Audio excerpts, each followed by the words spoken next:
Good morning and welcome to the Prado Museum. We're here just a couple of minutes before opening to the public for our weekly sessions in English.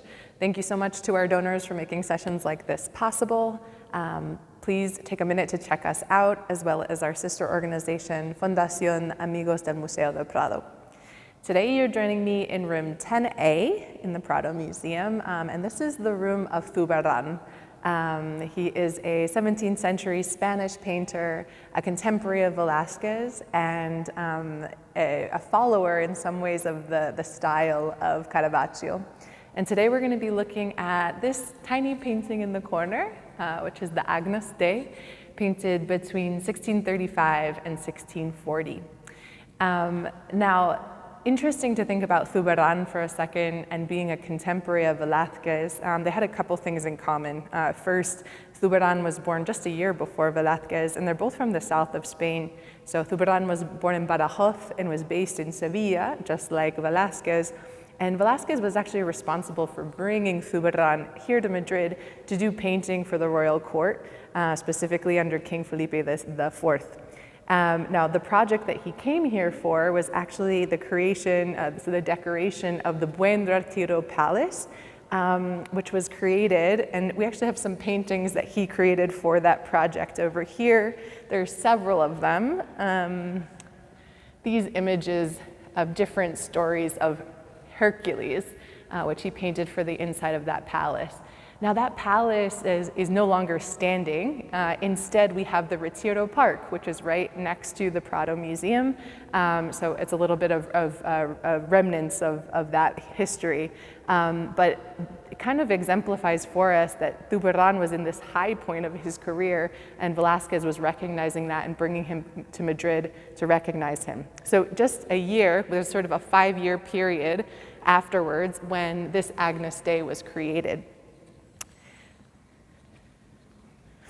So this painting is interesting because it operates sort of as two paintings at the same time, even though it's a sort of small work in the corner of this room.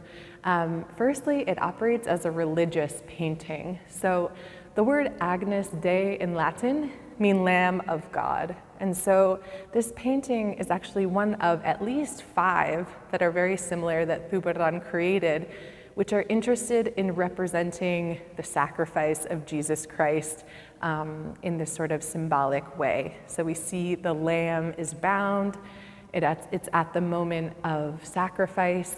And in 17th century Spain, it would have been easily known that that is what this image was representing. The biblical text was sort of so well known and important in the culture of the society at the time that that would have been an easy reading of this painting.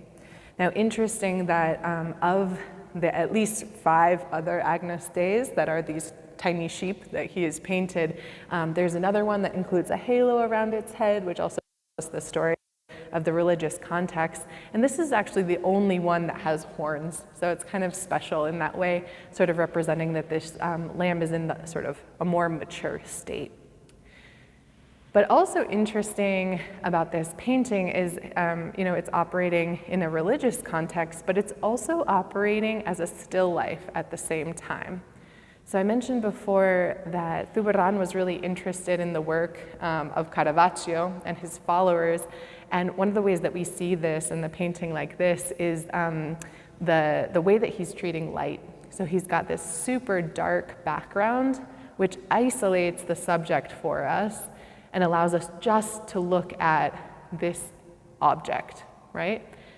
Telling us that this is where he wants our focus to be, and our eyes can just go into the detail.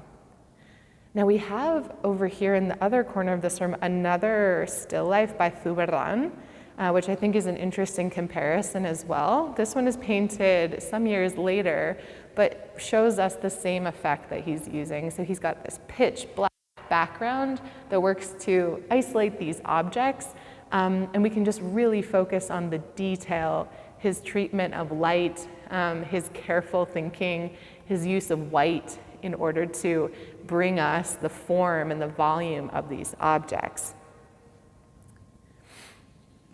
Now returning back to our little lamb for a second, We have an opportunity to dive into some of the details that he's created in this work.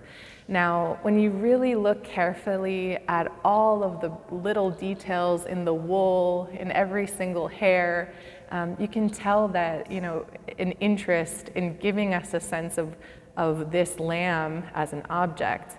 But interestingly enough, when you go into the parts of its body, where he's putting a ton of attention in the tiny little eyelashes, in its snout, we can see that this being is alive still. It's not a still life. In some ways, it's only still because it's bound. And so, in these spaces where the sheep would be breathing or blinking, it tells us the story of wow, is this actually a still life, or is this a being that's actually still in life? Even the details that we can see around its little feet where it's been tied, we see a lot of emotion being evoked, this tension of telling us that we're supposed to view this subject as an object, but at the same time seeing that it is at a moment just before a point of sacrifice. And what does that tell us about what the story that Zurbarán is telling? So when we're looking at this painting that Zurbarán has created of two things at the same time, it's a still life, it's a religious painting, but it's also evoking quite a lot of emotion for such a simple image. We have this dark background, it's well lit. And when we think about it within a modern context, we can think about it very simply as a representation of a victim, right?